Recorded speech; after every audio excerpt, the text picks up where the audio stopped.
You generate 20 AI avatar ad variants, ship your best 6 to Meta, and watch all 6 die in the first day. And here's the part nobody tells you. The hook wasn't even the problem. The mistake was treating this as a tool to ship a finished ad, when it's really a tool to find which angle wins. I'm Theo. I've run paid acquisition across direct-to-consumer and B2B for years, and I ran performance in-house at a subscription brand before I went independent.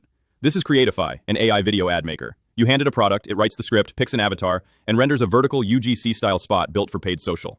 Over the next few minutes, I'll show you the script engine, the avatar render, and the batch workflow that turn it into a testing rig. And I'll be straight about where it breaks down. The uncanny tells that kill a close-up before it spends, the voice clone and custom face locked behind the top tier, and the auto-writer that drifts into nonsense the second your product isn't a simple consumer item.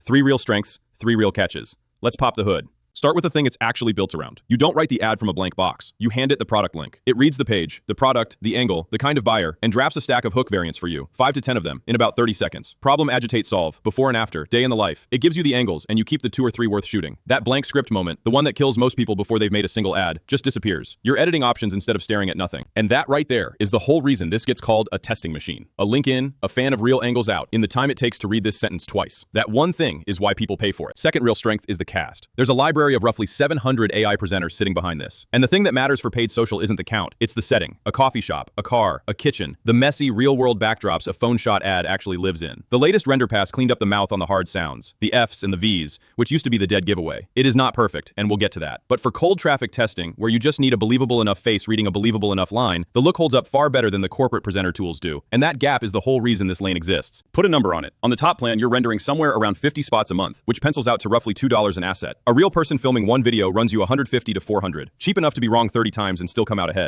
Third strength is the one that turns it from a toy into a workflow. Batch. You take one product, fan it across a handful of hooks and a couple of presenters, and render the whole spread in a single pass. Then drop the set straight into Meta as a test. Paste a link, get 8 hooks, keep 3, 2 faces each, and you walk out with 6 finished spots from one click. That's the thing a freelancer can't give you. Not the realism, the volume. So that's the 3 wins. A script engine that kills the blank page, a cast that reads as real world, and batch volume cheap enough to actually test with. Now, where it breaks down. First soft spot is the one that costs you real money, the tell. Watch one of these avatars hold a tight close-up too long and something reads wrong. The eyes drift a hair off, the mouth corners don't quite match the line, and the second a viewer clocks AI, the scroll wins. And it's uneven batch to batch. Roughly a third of what you render comes back as a throwaway. The easy way around it is to never let the avatar hold a tight close-up. Stay chest up, cut to product B-roll inside the first second and a half, and skip the hooks that lean on big emotion. Then render about 1.5 times what you plan to ship, so you've got room to bin the bad takes. Treat that 30% scrap as the cost of doing business, not a defect. And none of these are reasons to walk away, by the way. They're the things you'd want a straight answer on before you put any spend behind it. The second catch is about what you can actually do on the cheaper plan, and it surprises almost everyone the first time they go looking for it. If you want your own voice on the ad, or your own face, you're on the top tier, full stop.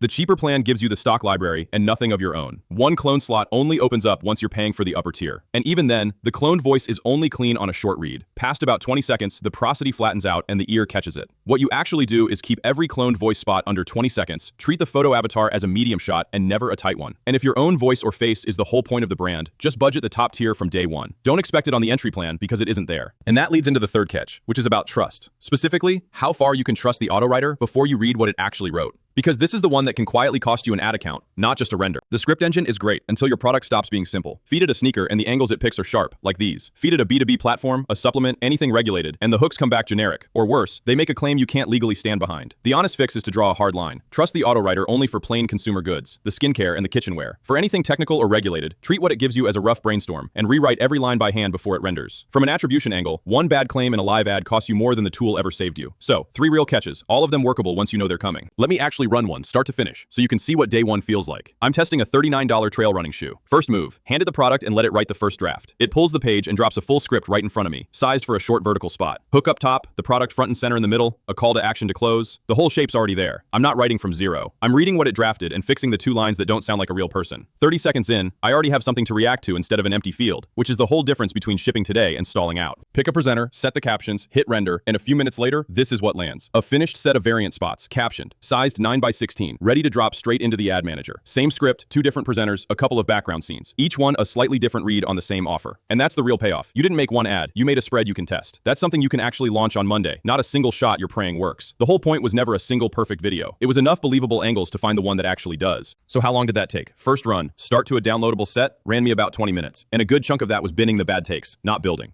But hold the whole thing in your head for a second. This is the cheap front half of the job. You test 30 angles here to find the one that wins, and then you hand that one winner to a real person to shoot for scale. Find it cheap, scale it real. That's the move. And it's the only way the math actually works, because the AI was never going to outact a human, and it was never supposed to. It just has to find you the angle worth paying a human to shoot. If you've already decided to give this a real look, the link's down in the description. It's stackinspectors.com/creatify.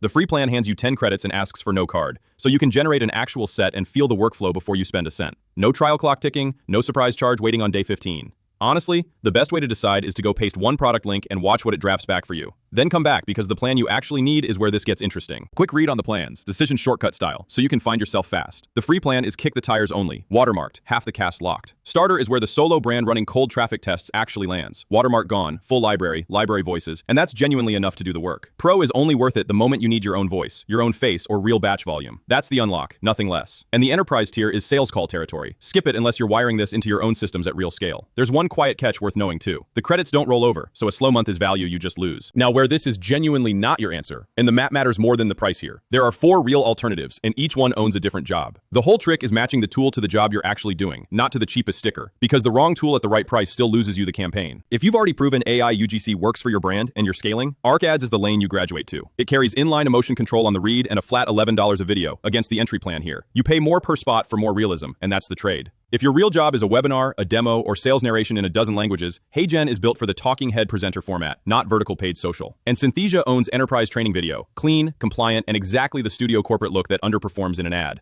Then there's a real person filming. That's not a competitor, it's the other half of the job. You find the angle here, cheap. You scale the winner with a human, real. Different jobs, different tools. Not a ranking, just the right one for the work in front of you. So who is this actually for? Here's the tell. Fit decides this, not realism. Almost everyone testing cold traffic ads lands on the same plan, and that's Starter. It's the point where the watermark's gone, the library's open, and the math stops fighting you. There's one real exception worth calling out. The moment you need your own voice or your own face on the ads, or you're batching at real volume, you move up to Pro. That one trigger, nothing else. If you're in a regulated space or selling a premium brand, you already heard it. That's a real person's job, not this. Everyone else, the answer barely moves. You start on Starter, you test, and you only pay more the day the tool stops being able to do what you're asking it to. The full breakdown's right there on screen. So go run a set free and decide with your own 2 hands. The link's right down in the description. stackinspectors.com/creatify. 10 credits, no card up front, so paste one product link and watch what it builds before you commit to anything. Generate a spread, point a little spend at it, and let the winner show itself. That's the real test, and it beats any review you'll ever watch, including this one. Thanks for watching. I'll see you in the next one.